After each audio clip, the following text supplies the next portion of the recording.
we are here to see, obviously, what everybody else is doing.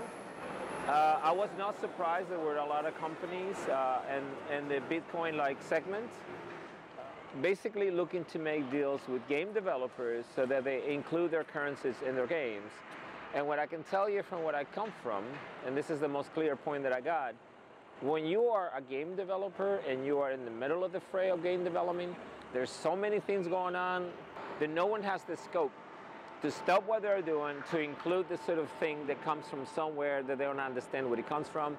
We know what it is, and we know what the pros and cons are, and by the fact that we are designing it from the bottom up and integrated into our sort of game economy. I keep saying game, it's more than that, but for reference, that kind of takes away that problem, and it's only going to be a matter of us demonstrating the worth of this in the real marketplace and not through other people per se. And that's where I stand right now, and I haven't seen anything that, and I don't want to use traditional terms, nothing that comes close. There's no one going that far, no one thinking that clearly about the whole thing and how it works together.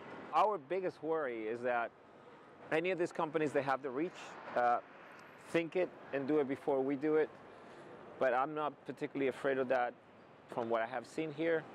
So we feel that we have a very clear cut as to what we're doing, and I am very confident and reaffirmed by virtue of what everybody else is trying to do and the difficulties that they're having, that we are doing the right thing. What is the entry point to see the evolution of this within a deal with these companies? I don't particularly think that we are going to do it from the inside. It has never happened before. It's always best to give it form from the outside, and funding is not a problem in our end, thanks to our friends in the cryptocurrency world.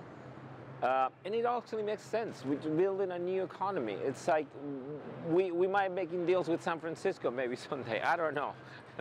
So it's not about gaming. It's not about any one thing in particular. It's about creating an alternative reality, frankly, that is probably more attractive to reality.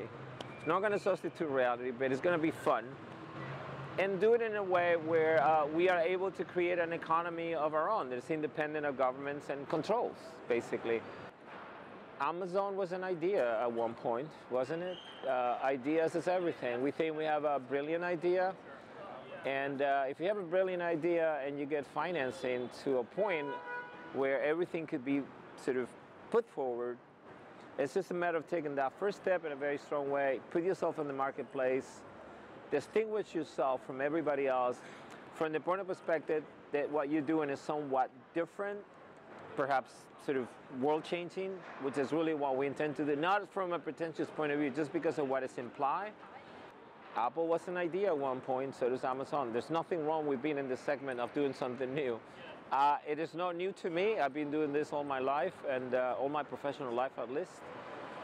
And I feel I got that rock and roll feeling that we got in previous times when you know that you're onto something by the way things feel and by the way people react. And I think we are onto something once again.